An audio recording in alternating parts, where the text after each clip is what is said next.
Hello and welcome to another video. তো এখন আমি কথা বলবো 2026 জানুয়ারি মাসে রিলিজ করা সিনেমা নারী চরিত্র বেজায় জটিল সিনেমাটা নিয়ে। সিনেমাটা ফাইনালি ওটিটি তে এসে গেছে এবং আমি সিনেমাটা দেখে ফেলেছি। সিনেমাটার ডিরেক্টর সুমিত সাহিল, সিনেমাটাতে আছেন ঐন্দ্রিলা সেন, শনি সেনগুপ্ত, সোহাগ সেন, দেবরাজ ভট্টাচার্য এবং অবশ্যই অঙ্কুশ হাজরা। তো সিনেমার গল্পটা কি? তো অঙ্কুশের ক্যারেক্টারটা ঝন্টু, তার জীবনে অনেক নারীজনিত সমস্যা আছে এবং একদিন সে এমন একটা পাওয়ার পাচ্ছে যার ফলে সে মহিলাদের অর্থাৎ নারীদের মনের কথা শুনতে পাচ্ছে এবং তার পরবর্তীতে গল্পে কি হচ্ছে না হচ্ছে, গল্পটা কি করে আনফোল্ড করছে সে জানতে গেলে আপনাদেরকে সিনেমাটা দেখে নিতে হবে। সিনেমাটা খুব একটা লম্বা নয়, 2 ঘন্টা মতো লেন্থ সিনেমাটা, এবং সিনেমাটা আপনারা জি5 ওটিটি প্ল্যাটফর্মে পেয়ে যাবেন। তো এই সিনেমার যে ভাইবটা সেটা না ওই আগেকার দিনে যেমন বাংলা কমার্শিয়াল ফিল্ম হতো, আগেকার দিন মানে 2010 বা লেট 2010 মিড 2010 ওরকম সময়কার যে কমার্শিয়াল বাংলা ফিল্মগুলো হতো ওই রকম টাইপের লুক অ্যান্ড ফিল, সেট ওইটা নর্থ কলকাতায়, এবং দেখি ওইরকম টাইপের সময়ের কথা মনে পড়ে যাচ্ছিল। এবং এই সিনেমাটাও কিন্তু একটা কমার্শিয়াল ফিল্মই। এবার এই সিনেমাটার যে কনসেপ্টটা, এই যে অঙ্কুশের ক্যারেক্টারটা সে একটা পাওয়ার পাচ্ছে মেয়েদের মন বোঝার জন্য, এই যে পার্টিকুলার কনসেপ্টটা এটা কিন্তু আমি এর আগে একটা অন্য সিনেমায় দেখেছি। সেই সিনেমাটার নাম হলো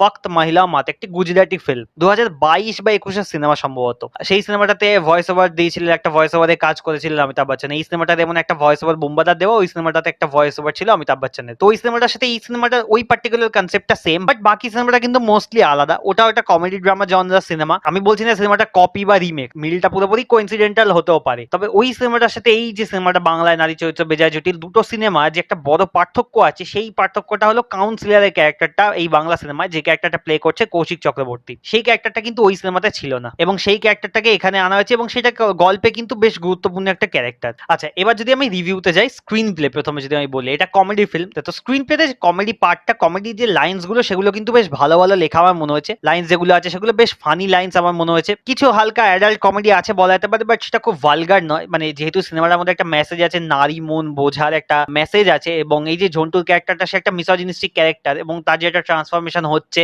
এই যে একটা ব্যাপার আছে, তো ওখানে খুব বেশি ভালগার জোকস দিলে না ওই সিনেমাটার পারপাসটাই ডিফিট হয়ে যায়। সেটা কিন্তু এই সিনেমাটাতে হয় না, বিকজ সিনেমাটা কিন্তু ওই জোকস গুলোকে ওভাবেই হ্যান্ডেল করেছে এবং সেটা কিন্তু অ্যাকচুয়ালি বেশ আমার ভালো লেগেছে। মানে মাস্তির মতো হয়ে যায় না যে খুব ভালগার অ্যাডাল্ট জোকস। ওটা ওই সিনেমাটা টোন, ওটা ওই সিনেমাটা যারা দেখে তারা ওটা এক্সপেক্ট করে দেখে। এই সিনেমাটা কিন্তু ওরকম নয় এবং সেটা কিন্তু আমার বেশ ভালো লেগেছে। এবং তার বাইরেও যে আমি কমেডি যদি বলি, বাকি কমেডি কিন্তু আমার সিনেমাটাতে যথেষ্ট পছন্দ হয়েছে। আমার মনে হচ্ছে যে সিনেমাটা যথেষ্ট মজাদার এন্টারটেইনিং একটা ফিল্ম হয়েছে। আমি বলছি না দমফাটা হাসির সিনেমা, আমি প্রচুর কমেডি দেখি দেশ বিদেশের, প্রচন্ড দমফাটা হাসির আমার মনে হয়নি, বাট যে কমেডিটা আছে দ্যাট ইজ গুড। আচ্ছা, এবার যদি স্ক্রিন প্লে আরেকটা অ্যাসপেক্টে আসি, সেটা হলো এই যে অঙ্কুশের যে ক্যারেক্টারটা যে ট্রান্সফরমেশনটা হচ্ছে, ঝন্টুর যে ট্রান্সফরমেশনটা আমি বললাম, এই ট্রান্সফরমেশনটা যেভাবে লেখা হয়েছে, good for a commercial film এবং যথেষ্ট ভালোভাবেই লেখা হয়েছে, বাট আমার মনে হয় আরো ভালোভাবে লেখা যেতে পারতো। এবং এই যে ব্যাপারটা ঝন্টুর যে ট্রান্সফরমেশন এবং অনেক কিছু আছে, মানে ছোট ছোট সমস্যা, আর তার একটা বড় রিজন হলো এই কাউন্সিলরের ক্যারেক্টারটা, সেটা অ্যাকচুয়ালি মানে দেখতে ভালো হয়েছে, মানে দেখতে ভালো লাগে, গল্পে মজা আসছে, এন্টারটেনমেন্ট দিচ্ছে, বাট সেটা কোথাও না কোথাও আমার স্ক্রিন প্লেতে বোঝা যাচ্ছে কিছু জিনিসকে হিন্ডার করে। মানে কিছু জিনিস হয়তো আরো ভালো করে হতে পারতো যদি কাউন্সিলরের ক্যারেক্টারটা না থাকতো, যেটা ওই গুজরাটি ফিল্মটার ক্ষেত্রে হয়েছিল, যেখানে ওই এই যে ব্যাপারটা নারী মন বোঝার ব্যাপারটা, এটাকে খুব সময় দিয়ে খুব ভালোভাবে দেখাতে পেরেছিল। এই সিনেমাটা 2 ঘন্টা লেন্থ হলেও যেহেতু এত কিছু হচ্ছে একসাথে, তাই ওই জিনিসটা আরেকটু বেটার ভাবে আমার মনে হয় ডেভেলপ করলে বেটার হতে পারতো। আচ্ছা, স্ক্রিন প্লে নিয়ে আমার আরেকটা ক্রিটিসিজম আছে, সেটা হলো এখানে এই যে সিনেমাটা এই যে অঙ্কুশের ক্যারেক্টারটা পাওয়ার পাচ্ছে, এটা আমরা জানি, আমি অ্যাজ এ অডিয়েন্স জানি যে পাওয়ারটা পাবে, বাট ওই পাওয়ার পাওয়ার আগে অবধি সেই যে ফার্স্ট অ্যাক্টটা, সেটা কিন্তু আমার মনে হচ্ছে বেশ ড্র্যাগিং। ওই জায়গাটা আমার একটু লম্বা মনে হচ্ছে, ওটা ছোট করলে ভালো হতো। মানে আমি যেহেতু অ্যাজ এন অডিয়েন্স জানি যে পাওয়ারটা পাবে, তো আমি ওয়েট করে আছি, তো তার আগে যখন সিনেমাটা চলেই যাচ্ছে তখন একটুখানি আমার মনে হচ্ছিল যে এবার একটু ছোট করতে পারলে, ওই যে ফার্স্ট অ্যাক্টটা একটু যদি ছোট হতো আমার মনে হয় বেটার হতো। বাট তার বাইরে আমার কোনো ক্রিটিসিজমের জায়গা নেই। মানে এটা তো কমার্শিয়াল ফিল্ম, এটাকে নিয়ে চুলচেরা বিশ্লেষণ করে তো কোনো লাভ নেই, তাই না? এটা এন্টারটেনমেন্ট দেওয়ার সিনেমা এবং সেই এন্টারটেনমেন্ট আমাকে দিতে পেরেছে। আচ্ছা, এবার সিনেমাটা যদি আমি অ্যাক্টিং নিয়ে বলতে হয়, অ্যাক্টিং আমার মনে হচ্ছে সিনেমাতে ভালো আছে। প্রত্যেকটা অভিনেতা, তাদের অভিনেতা অভিনেত্রী প্রত্যেকের কাজ ভালো আমার মনে হয়েছে। শৈনী সেনগুপ্ত,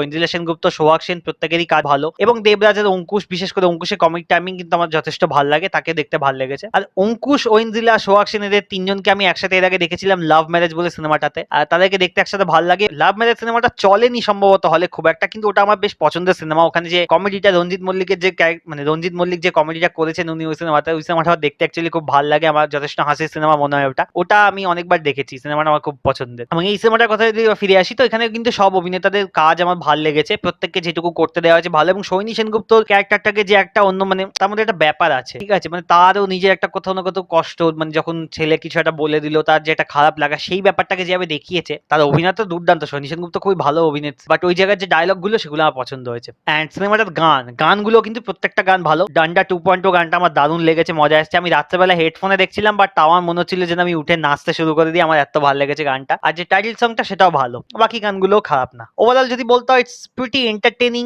ভালো কমেডি সিনেমা, মজাদার সিনেমা। আপনি যদি দেখতে চান একবার ডেফিনেটলি দেখতে পারেন, চেক আউট করে দেখা উচিত। এরকম সিনেমা বাংলা এখন অনেক কমে গেছে, হয়ই না প্রায়। রিসেন্ট টাইমসে বাংলায় যে কমেডি ফিল্মস গুলো হয়েছে খুব কমই হয়েছে, বা যেগুলো হয়েছে তার থেকে কিন্তু এটা অনেক বেটার আমার মনে হচ্ছে। ডেফিনেটলি আপনাদের একবার চেক আউট করে দেখা উচিত, ফ্যামিলির সাথে বসে দেখতে পারেন। আমার মনে হয় না খুব একটা সমস্যা হবে। কিছু জায়গাতে অ্যাডাল্ট কমেডি আছে, বাট সেটা ইগনোর করে দেয়া যেতে পারে। আমাকে যদি রেটিং দিতে বলা হয়, আমি লেটার বক্সে সেম রেটিং দিয়েছি, 3.5 আউট অফ 5 স্টার্স। আপনারা যদি সিনেমাটা দেখে থাকেন, কেমন লাগলো ডেফিনেটলি কমেন্ট করে জানান। ভিডিও ভালো লেগে থাকলে like, share, subscribe, and I'll see in the next video.